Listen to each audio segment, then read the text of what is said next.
Well, good afternoon. My name is Brian, and this is my partner Shelly. Today we brought in a chef, Chef Kirk, who's with us today in the Fredericksburg Model Home Kitchen to demonstrate what are you going to demonstrate for us? So today, well, a little background on what we decided to do today. A few weeks ago, we said, let's do this cool demo in one of these beautiful homes that Beazer has to offer. So the sky's the limit. We can do international food, we can do wellness food. We said, well, this kind of crazy time that we're doing right now, we said, let's do some comfort food. Nice. So we did a play on Texas regional comfort food, made a classic chicken fried steak with a real steak, bacon, jalapeno gravy, mashed potatoes, and some garlicky green beans. And it was a lot of fun. Beautiful kitchen to do it, and thank you guys for having me. So we have a special family in the house today. We did a random drawing for first responders. And we wanted to give back to a first responder that lives in the Amira community.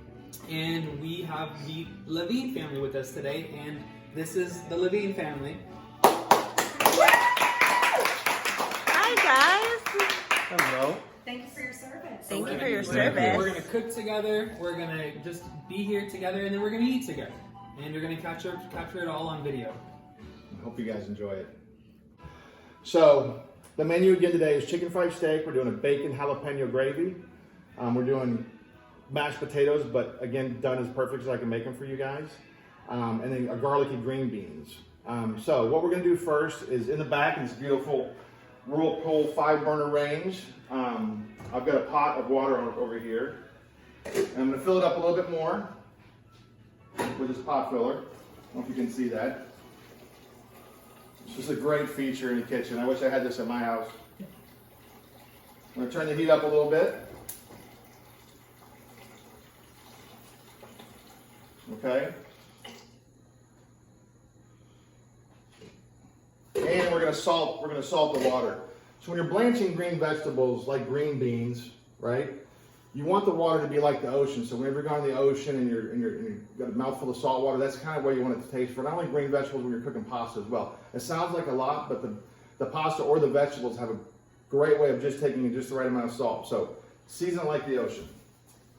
This is sea salt, so it kind of makes sense that we're talking about the ocean and sea salt, right? So let the water come up to a boil. So we're saying start the green beans first. Well, we're going to shock them, which means that we're going to blanch them in boiling salted water. Then we're going to shock them in ice water. It's going to set the color. It's going to make the vegetables taste good, and they're going to look fantastic too. And then we can just saute them in the garlic sauce a little later. The next thing that we're going to do is we're going to go ahead and get our potatoes started. So why did I say potatoes and perfect potatoes? So there's 100 different types of potatoes out there, but the two main types of potatoes are russet potatoes and red potatoes.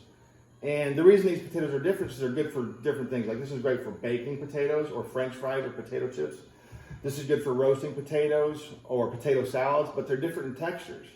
This, you can make mashed potatoes out and they'd be fine. And this, you can make mashed potatoes out and they'll be fine. But the two together make a perfect texture. This is called a waxy potato and this is called a mealy potato. So I use about 50-50 on both of these and it makes a really nice textured potato. To me, that's why I call it the perfect mashed potato. That's a great idea. So in this pot, That's awesome. What's that? I've never heard of Yeah, that. it works. That's awesome. They're different. You can't fry red potatoes like you can russet potatoes, and you can't bake red potatoes like you can russet potatoes That's why or they're Idaho professional potatoes. chef. Yeah. So in this pot, I have again 50% russet potatoes and 50% Yukons. I've got the recipes that we'll distribute later are on there. So I'm going to put a little salt in the water. Again, sea salt. Put it on the stove.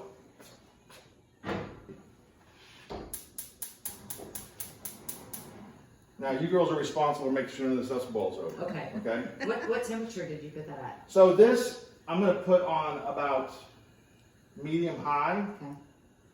And I'm just going to let it come to a simmer. Not a rolling boil, just a nice light simmer. It takes about 20-25 minutes.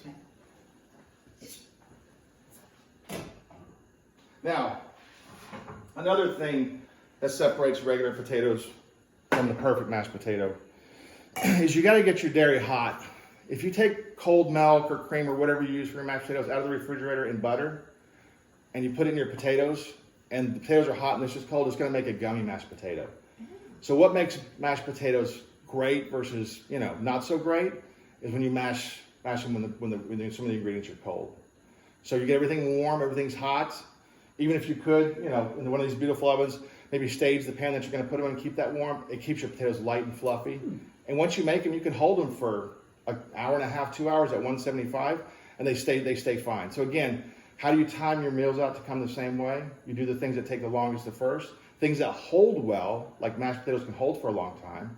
Go in the oven, get them done, put them away, and then we'll do things like toss the green beans and fry the chicken fried steak, at the very last minute. That's a great tip. Interesting. All right, so this is half and half over here. We're going to put a little bit of butter in it.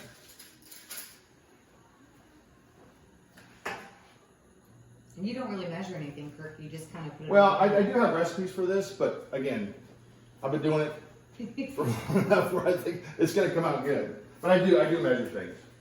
And we do have the recipes that we'll include in this video as well.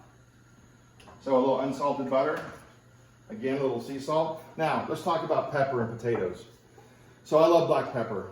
White pepper goes down here in the garbage. White pepper has all the heat, tastes like dirt, it's not good. If it was all white pepper, so I just don't put any pepper in it. Maybe a little pinch of cayenne if you wanted to. I just use butter, dairy, and salt, and that's it. Everything else is going to be flavored, greatly. But if you put black pepper in it, it'll bleed out. It'll have gray streaks in your mashed potatoes, and it just doesn't look appealing. So I just don't put any pepper in it. So and you'll see at the end, it tastes great that way. So I'll put this back on one of our 5 burners, and I'll put this kind of off the heat, and I'll put it on the lowest possible setting I can. This is going to take about 25 minutes, so it's just going to hang out here staying warm.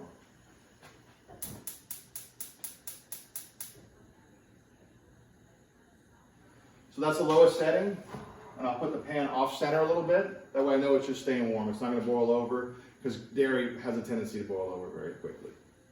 So we got our salted water going for our green beans. Our green beans are over here. I clipped these earlier and cut them in half. I like to make them about bite size. You can have them long for presentation, but for this, I like it to be just where you can kind of, enjoy it with your food and not have to fuss with knife and fork. So. I like fresh green beans. So green beans over here, salted water over here. I have a strainer right here.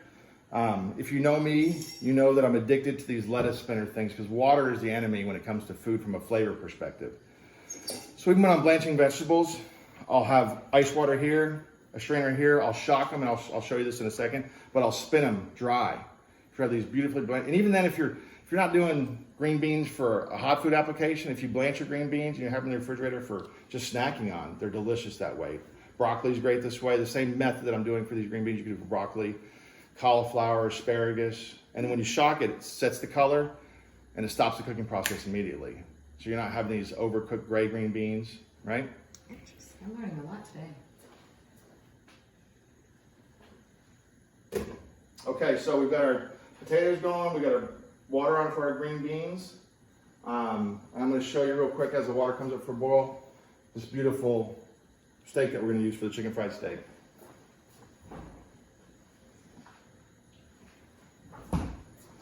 So again, classically chicken fried steak is made out of cube steak.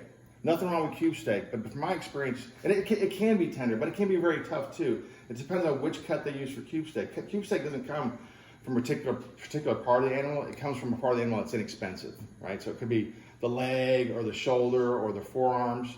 And when they make chicken fried steak out of, or cube steak out of that, it still can be tough, even if they run it through a tenderizer and all those things. So for me, when I make chicken fried steak, I like to do it out of steak. This is a prime ribeye, which is the undisputed king of all cuts of the meat, right? So how am I going to chicken fry this? So one of the ways, and I had the butcher center cut for us on this. This is prime. You can tell it's prime because of all the intermuscular fat, if you can see that. This is actually, the USDA uses this particular cut of meat to determine whether an animal's choice prime or select. So they literally go in there and they look at the eye of a ribeye, and depending how much intermuscular fat, that'll determine how they grade it. This has been graded prime, so this is going to be a delicious chicken fried steak. So what I do is I just cut the lip off. This is called the lip, right? You can render that down and save it for hamburgers if you want. Trim the fat a little bit, right? And then that's where the ribs connect. I'll just trim that off a little bit. And again, I would absolutely save this. What would you use that for later? So I smoke brisket a lot. I would render it down and I would cover my brisket when I smoke it in a little bit of that prime beef fat. If you had a little bit of it, this is the hard fat, which is better for like grinding up for burgers if you wanted to make burgers out of it. You know, this is still great for ground beef, but those are some of the things I would do. If I'm doing steaks on the pan or outside, I sear it in the rendered beef fat, which is really good too. Great idea. Okay, so now you can cut this right now, but I'm going to show you a little trick that makes cutting easier. So I take this plastic wrap, right, and I put my ribeye. Now this could be a tenderloin or a New York strip, and I roll it up. When I roll it up, I try and keep the plastic wrap as tight as possible. Okay.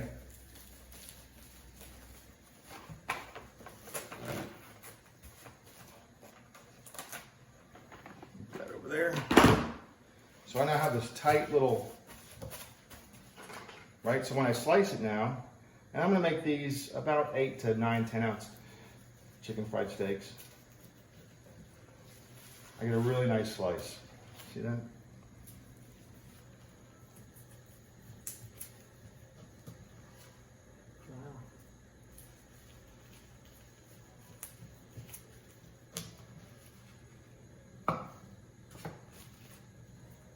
Because without that plastic, you just get.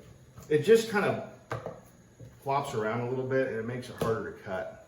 So it's a trick that I learned from a chef many years ago. So we're gonna put this back in the refrigerator. Nice.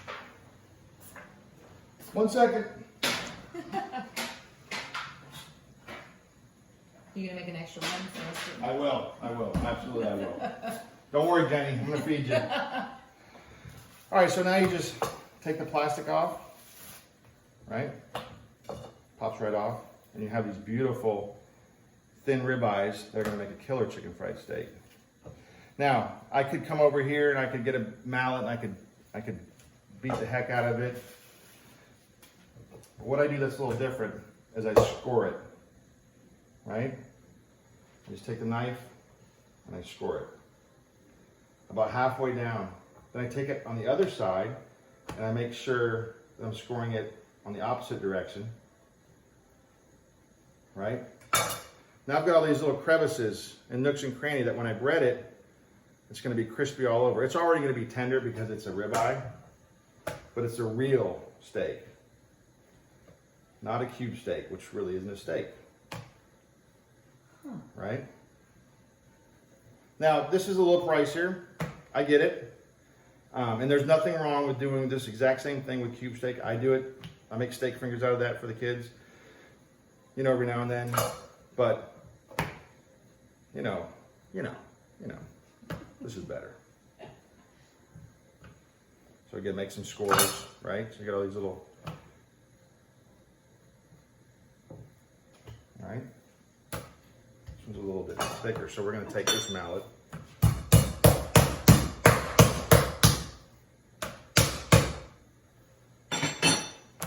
That'll be a big one. That'll be Jenny's. Yeah, there you go. All right.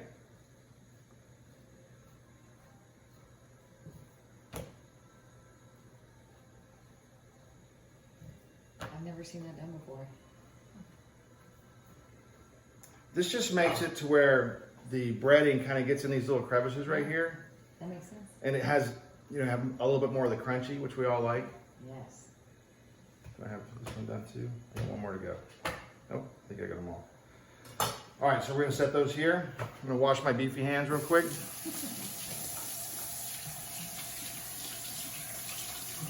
Lots of hand washing these days. Keep them clean. All right, back to the green beans. I think our water's probably boiling, which it is.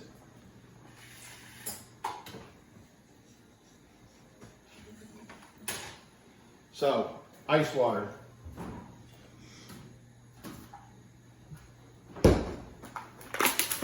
And Jenny, there's a recipe for this ice water for you later. Yeah, I need that. All right, so just ice water. Right, so come over here. Now, I have the cover on the green beans to start. When you're blanching green beans or any green vegetables, no cover. And I don't know what the actual chemical is, but when the green vegetables cook, they put off some variation of a byproduct. And if it dumps back into the pot from the lid, it'll turn your green beans or green vegetables brown or gray or just discolor a little bit. You'll see in a second. So green beans in. All right, see my potatoes are cooking nicely. I'm going to turn them down a little bit. All right. So this is called a spider or a skimmer. In the professional cooking world, they call it a spider. I don't know why, maybe because it looks like a spider web, but I always have one of these because they work great for getting the vegetables out. You could use a strainer if it fit in there. It's a lot of spoons, I can't get them out fast enough. So, now you can turn it back up to high. Turn this down a little bit. These burners work great. I wish I had these in my house. You could. Might be fine. Right? Yeah. I need a little bit more sea salt.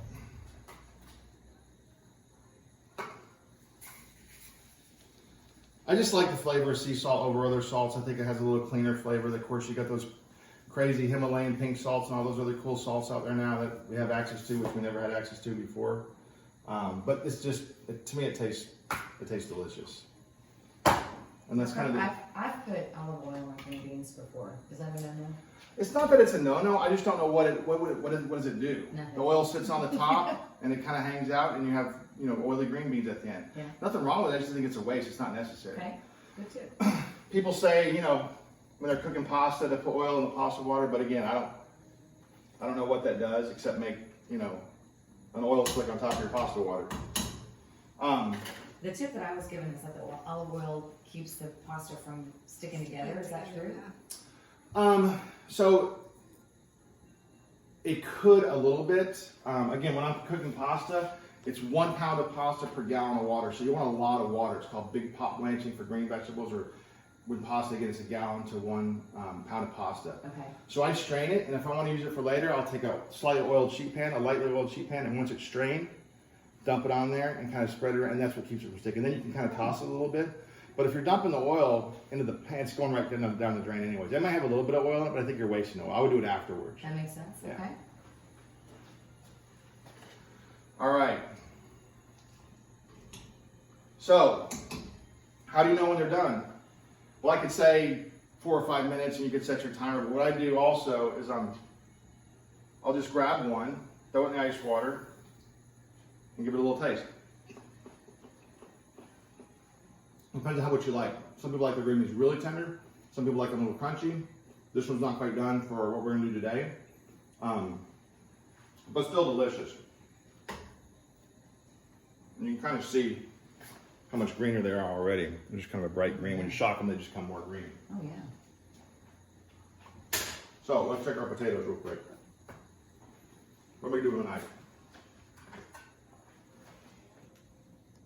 So potatoes doing nicely. Still need a little bit more time.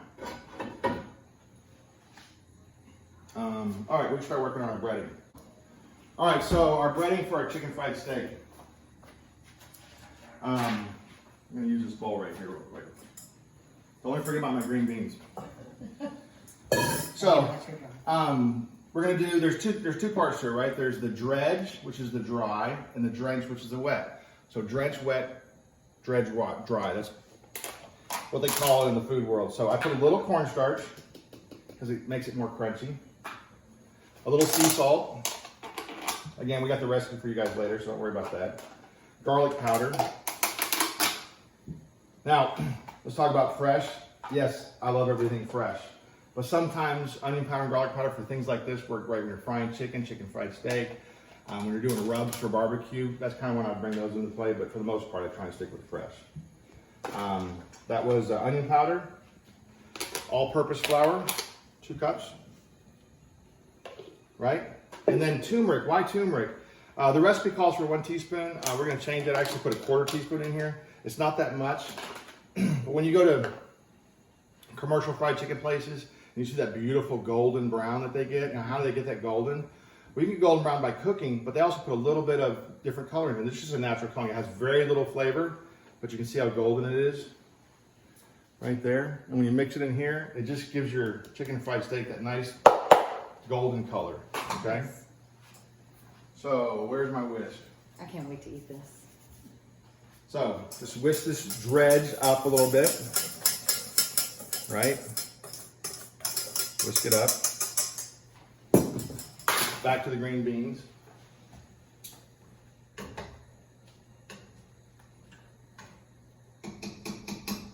Maybe 1 more minute on those. And we're gonna split this dredge up into 2 containers. All right. When we do that, when we be dry. All right, so there's 2. All right, back to green beans. Okay, so these guys are looking done.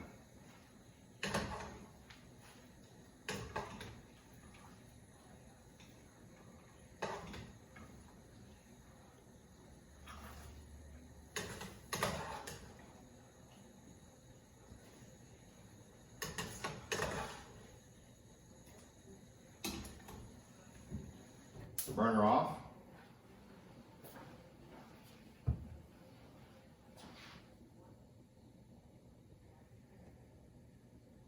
Hit it back up. So these were shocked in ice water. So again, back to the timing thing. You could do this 1 or 2 days before. If these are dry and they're in your refrigerator, maybe a little paper towel on top, they could last an easy couple days. So if you're doing a big party and you have a lot of different things on the menu, you can get these cooked and shocked, and they'll hold beautifully for, you know, a couple days. All right, so now we're gonna spin around and back.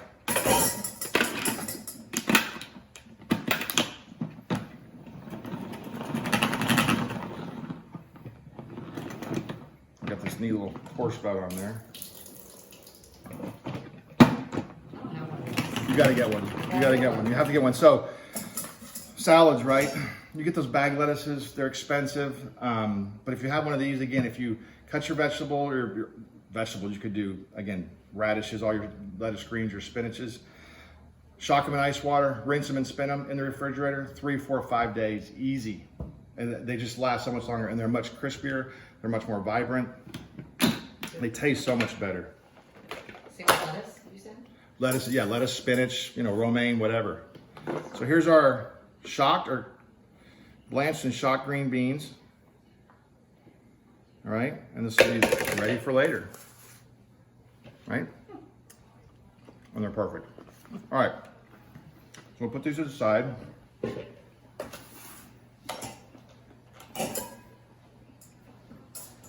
Go back to focusing on our chicken fried steak. So we have our 2 dredges over here. Now we're gonna make the dredge.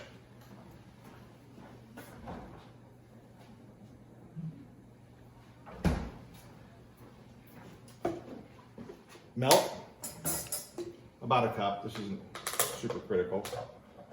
About a cup.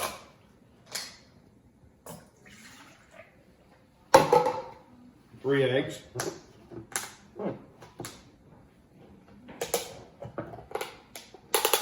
I cracked these earlier. All right, and then just whisk.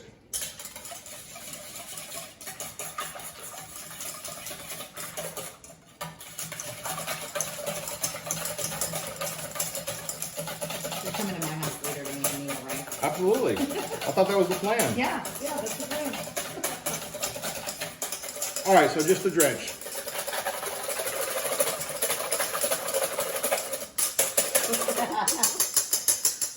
Just beat it. All right, there you go. I knew that was coming.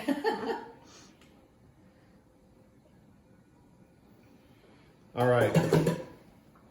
So here's, I'm gonna bring these back down. Now, another little trick to chicken fried steak. I don't know if you guys ever been to one of those places and you had a chicken fried steak and you got it to the table and you went to cut into it, the entire chicken fried steak pulled out of the breading. It kind of like lifted out like a sleeve because it wasn't set, right? So a great chicken fried steak is when you get it and the breading stays on the actual meat itself. So part of what we did earlier is gonna help that by scoring the ribeye. And part of it is we're going to set it in the freezer. I don't mean freezing it all the way, but we're going to set it. Set the breading on it by putting it in the freezer. So we're good over here. This water's done. Take that off the stove.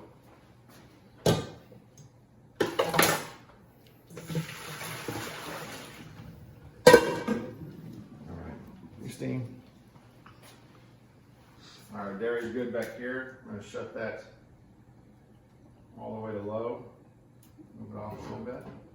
Turn our potatoes down a little bit. Okay. So, dry, wet, dry. So the first one into the seasoned flour. Right? Get it in some of those little cracks and crevices.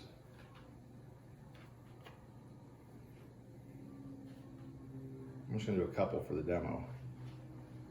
Into the drench. Right? Back into the seasoned flour.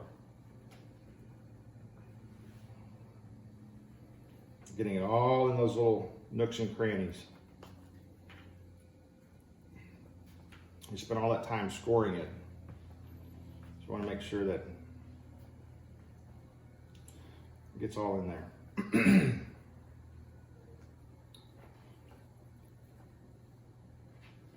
All right, there's one.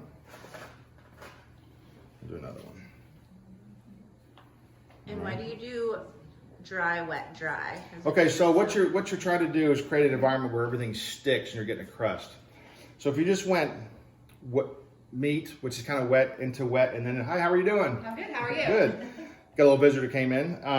So the more the merrier. If you went wet steaks into wet and then dry, it would fall off. If you just did dry, you wouldn't have a thick crust, or a thicker crust, a thick enough crust. So this is what they call a standard breading procedure. So this could be chicken, easily. This could be pork. Again, pork would be great. I think this dish originated in Central Texas. It probably came from the Germans and the schnitzels back in the day. And the reason they pounded it out because they had to deal with longhorns back then, not this beautiful, Black Angus prime ribeye we have here. This is a classic German dish, again, schnitzels, Wiener schnitzels, and they populated the Central Texas area, kind of where smoked brisket came from. Texas is synonymous with smoked brisket. Again, for sure. something I love to do. Jenny, you know that, right? I do, and his brisket is delish. I've tried it myself. Well, and schnitzel is very popular here in Tomball. It Yeah, sure is. yeah. Right. With the German festival and whatnot. Absolutely. Exactly. I'm positive this is where chicken fried steak came from. Probably so. All right, so let me That's wash. probably why I like it so much. I like schnitzel. I like chicken fried steak. Yeah.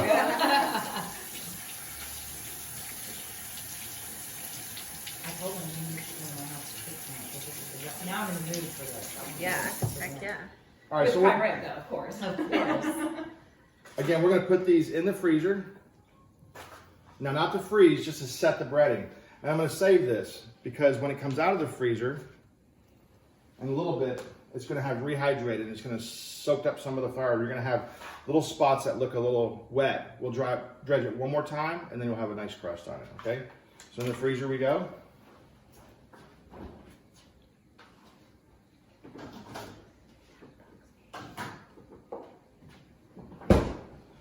Okay, this guy's going to go over here.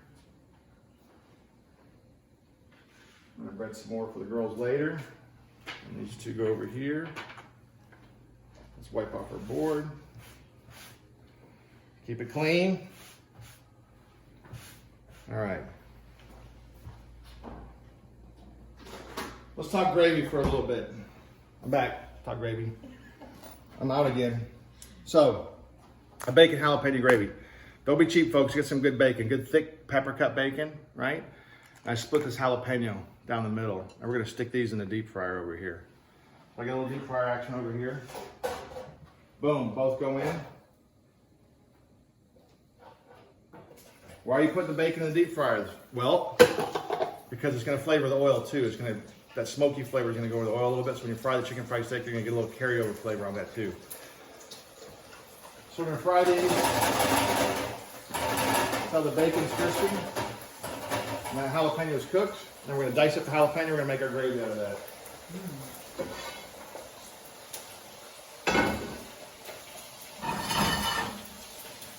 So,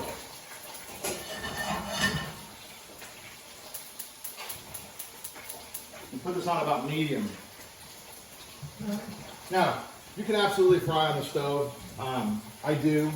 For this, these little tabletop fryers are not very expensive, and they're a lot safer too. It's got a little magnetic cord on it, so if Junior runs by and he grabs it, it just pops right off. It's pretty safe.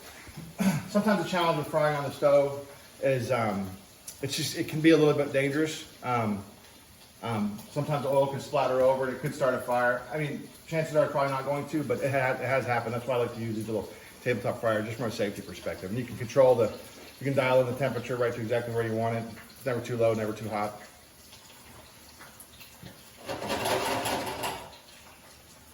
Okay. What was that spider thing that you had? You said it was a spider. They call it a spider, but it's a skimmer. It's a skimmer, right here.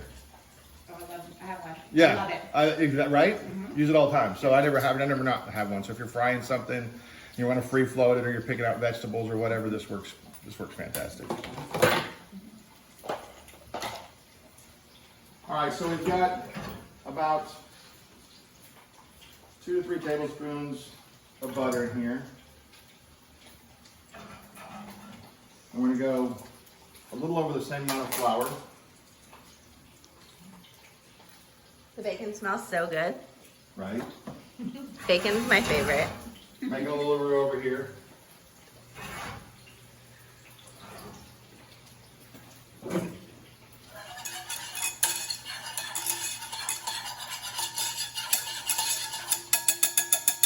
And we're going to cook that for a couple minutes till it starts to smell a little nutty.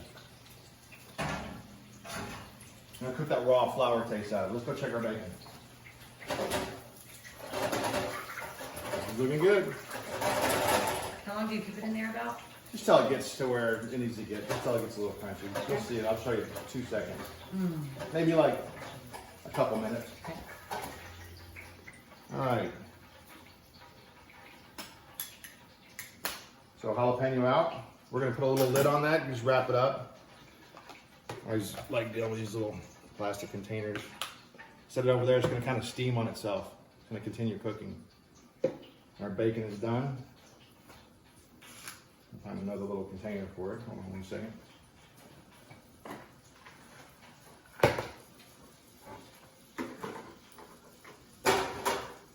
And you just cook it till it gets a little crunchy. We're gonna garnish the top of the gravy with that later. All right. So our roux looks good.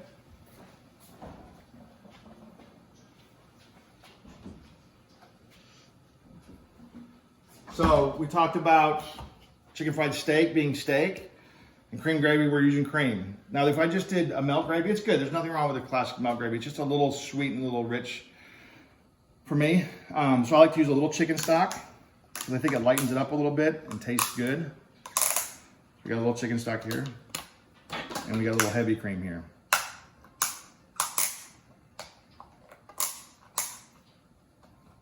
Okay.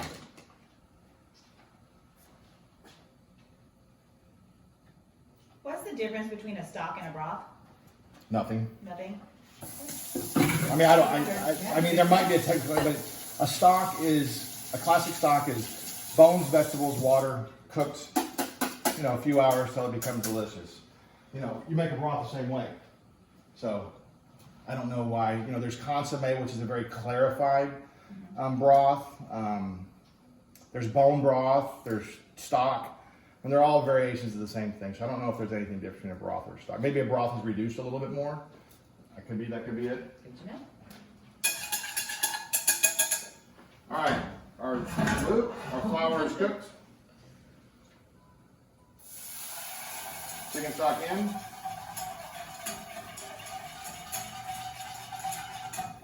Sounds good.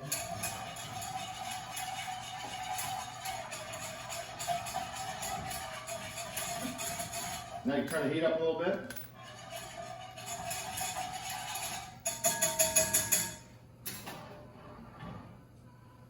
And check my potatoes. All right, so potatoes are done. So what we're gonna do, I'm gonna add my onions and garlic here. Then I'm gonna turn this stock on low. Kirk, what did you just add in there? I added the onions and garlic to the stock Okay. over here. But the potatoes are ready, so we're gonna focus on those guys real quick. So strainer in.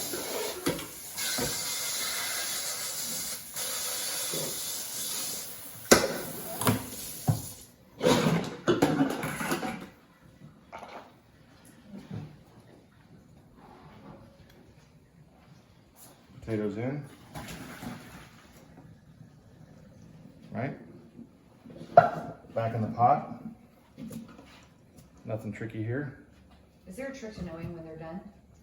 Just when the knife or fork goes in there and it kind of just breaks apart a little bit. I'll show you in a second. Okay. So, just when you can kind of break the potatoes apart, they're done. So I'm gonna put them back on the stove for a couple minutes. The reason I'm gonna put them back on the stove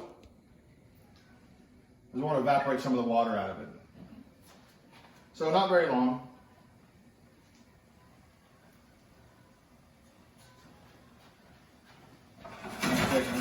You can see steam is water evaporating.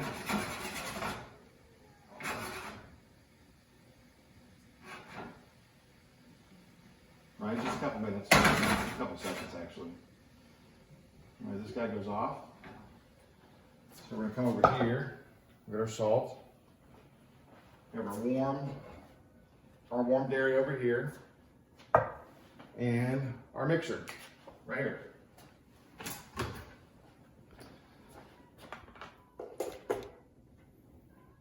So liquid in, and mix. A little salt. That is the quietest mixer I've ever done. You know what else I love? How functional this kitchen is and how Absolutely. they will stick everything. Like there's a plug right here, perfect for this. This is a very, very functional kitchen. I wish I had it again. Well, we could help you with that. I know you can, I know you can. And he specifically likes the brick. Like, hey, we can help you with that. All right, so we're gonna go to a little butter. I mean, the layout is nice because he's got this sink and he's got the stove and he's got It's great because this is the center part of the house, right? We got the living room over here. It's almost the great room. So I'm cooking, I'm entertaining people watching the TV, talking about the game, talking about what we're doing. They're back and forth. It's a whole interactive room, and this is a great kitchen. And they can hang out there in the dining room talking to you as well. Yeah, this is a great home. All right, so to finish our butter over here, softened butter.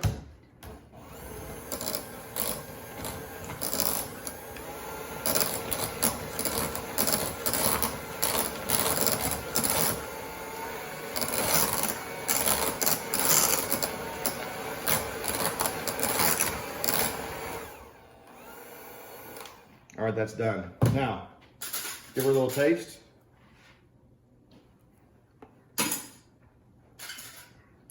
Jenny, Yeah, I want to taste a little taste. Absolutely. Ladies, Don't mind if I do. Ooh, those are delish. right? I don't know if you can notice what I was talking about as far as the potatoes are concerned. Here you go. Thank you. Those are perfect. Is that because you warmed up the dairy? That, and I think you stepped in a little, you warm up to keep the dairy hot. Everything's hot. There you go. Yeah, we try You're it. right Because there. now it tastes like melted butter as opposed to just butter. Right? And the whole butter at the end. So I'm going to pop these in the Best oven. I've ever had. Yeah. Seriously. Those are going to go in the oven Wow. on Can I have 175. another bite? I look stupid good. I love having a double oven because when you're cooking, again, we got it on 175, so now the bottom of it is acting as a holding oven. So even if we make the gravy or whatever, we can just put it back down there and just hold it to where dinner's ready, okay? I'm gonna put this guy away. This back. All right. All right, so let's come back to our gravy. It's doing nice. Our whisk.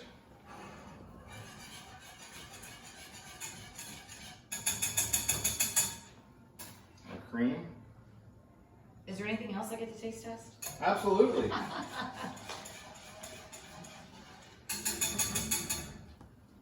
mind if I do. All right, so we're gonna let that simmer a little bit until it comes up. Come over here, and we're gonna green our jalapeno. All right, you see how that's kind of steamed on itself? Mm-hmm. It's cooked all the way. Hello, Thomas.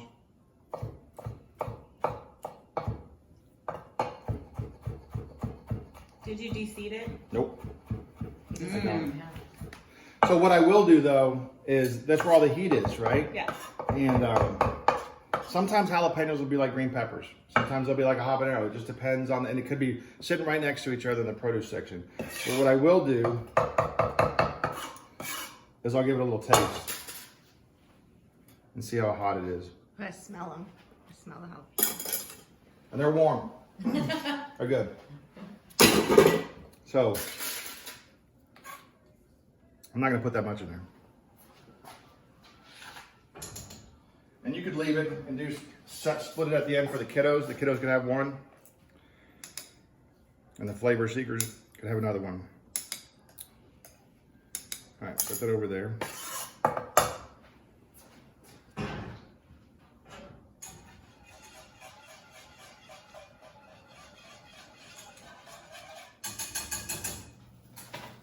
Let's give it a little taste. See where we're at here.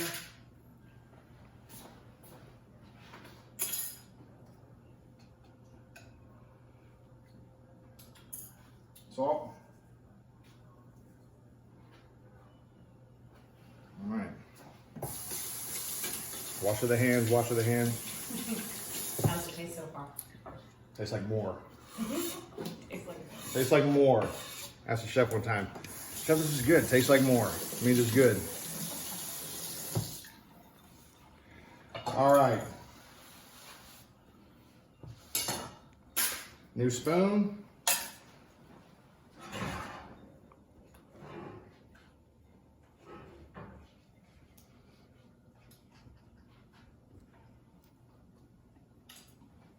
Money. Tastes good. All right. So, over here, fancy it up with a little bit of thyme parsley. Not a lot, just a little bit. And I'm just going to leave this on low. All right, so we're getting close. Let's go over here, see if our fryer's good. We have our dredge. And the chicken fried steak haven't been in the freezer long enough to freeze. But again, it's setting that breading on there right now.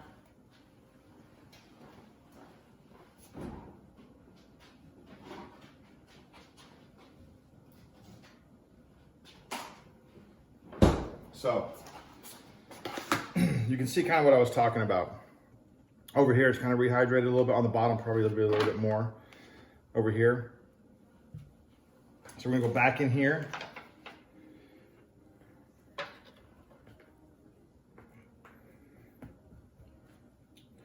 And put it in the dredge one more time. Right? Now that's gonna be beautiful. The dredge is the wet one. The dredge is the dry. The drench, like you're getting drenched by rain, is the wet one. There it is. So, dry, wet, dry, or dredge, drench, dredge. That's why Justin Wilson used to say. I don't know if you guys remember Justin Wilson, the old Cajun chef. No, you're back on aging PB. yourself. Yeah, I am. I didn't mean that. She told me about him earlier. I don't know who that guy is. All right, so we got these beautiful chicken fried steaks. Those Steaks. look right good. They look right good. Right good. All right. You go over here. All right. And then into the fryer we go. Basket down. One in. One in. All right. Now that's going to take about, I don't know, probably 4 or 5 minutes. this is not a rare, medium rare kind of a thing, and it's got so much intermuscular fat in that ribeye. You can take it over a little bit, okay? You're not gonna hurt it. So I'm looking for color. I'm also looking for the steaks to start pushing out a little bit of inner liquid, if you will. These little pockets will come out, and you kind of see that. So while that's going, check out my gravy one more time. Gravy's looking nice.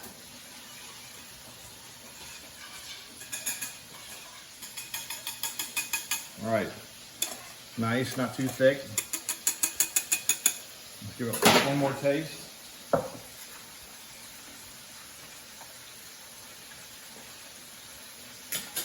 Pretty good. Ladies, can you try a little bit? Absolutely. Don't mind if I do.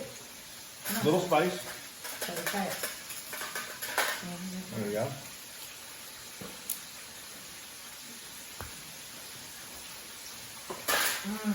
That's so good. Oh yeah, that's perfect. That's right good. Okay, so we're gonna go to our middle burner for this one. The middle burner is kind of the turbo burner. Higher BTUs, British thermal units, technical term. This is where you do kind of your, oh, thank you very much. Hey, what happened to it all? It's all gone. So, get that pan hot. Our green beans are ready.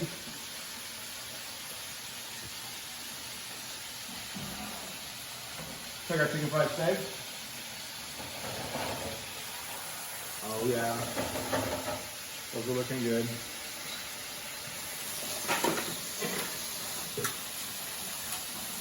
Wash my tongs off. Okay. It kind of cleans as it goes, so it's not a big mess. Yeah, this nice big farm sink's easy to clean in. Okay, so this is a little roast garlic puree that I made earlier. 4 or 5 cloves of garlic, good olive oil, poach it in the pan until it gets nice and caramely, nice and brown. Then I pureed it in a blender, added a touch of butter to it. This is kind of just a base sauce for the green beans. So, pan's ripping hot over here. Chicken fried steaks are doing good. Yep. We're gonna go for it. Green beans in. You hear that sizzle? Garlic sauce.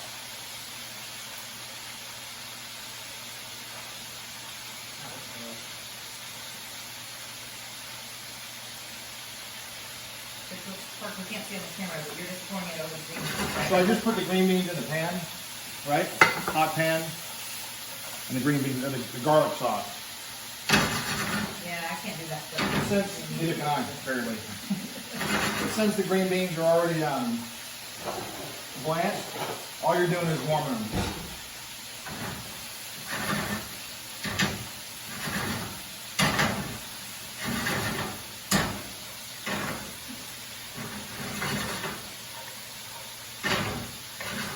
Oh, the green beans are good. All right. We're going to go just a little longer on the chicken fried steak. As the green beans are cooking, we're going to chop up our bacon.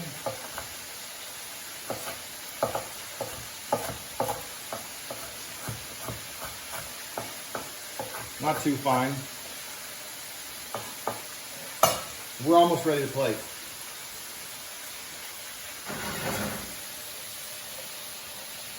All right.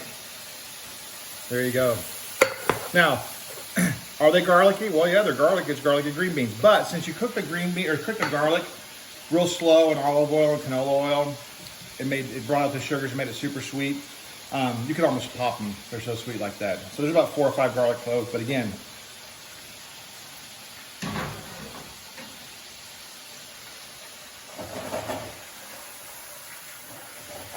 all right, I think these guys are done.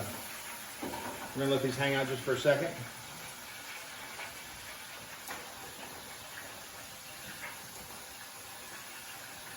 Now, if that don't make your mama happy, I don't know what will. I don't know if you can notice the color that turmeric did to it a little bit. It's just a little golden, right? That's beautiful. Right? That looks amazing. Now, it would have been great if we didn't put it in there, but just a little bit of turmeric. I think I had a little too much, maybe quarter teaspoon instead of a teaspoon out of the recipe. Doesn't really do anything to the flavor, just brings that color in a little bit. Ooh, that looks good. That's mine. All right. It smells so good. Do you have this on smell-o-vision right now? I think they're going to do, Elon Musk is working on that. All right, cool. That's next. And hopefully he's coming to Texas, I heard, right? Yeah. I did hear that. I hope. All right, so let's play. My favorite part.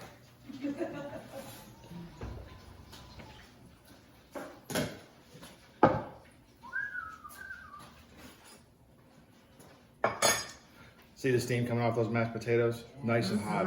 Key to great mashed potatoes, always keep them hot. Okay.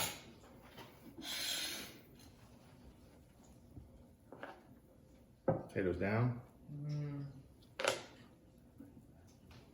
Right?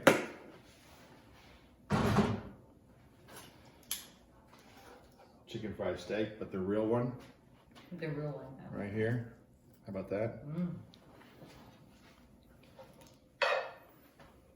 Garlicky green beans.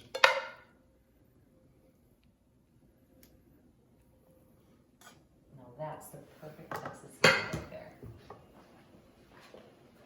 A little jalapeno gravy. We'll call it jalapeno. In a second, we'll call it jalapeno bacon gravy.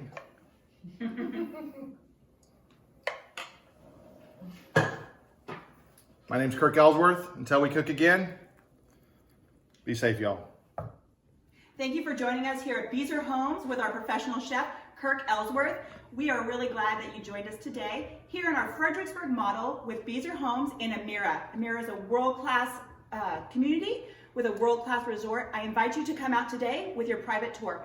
My name is Shelly Beretta. Give us a call and we look forward to seeing you soon. Bye.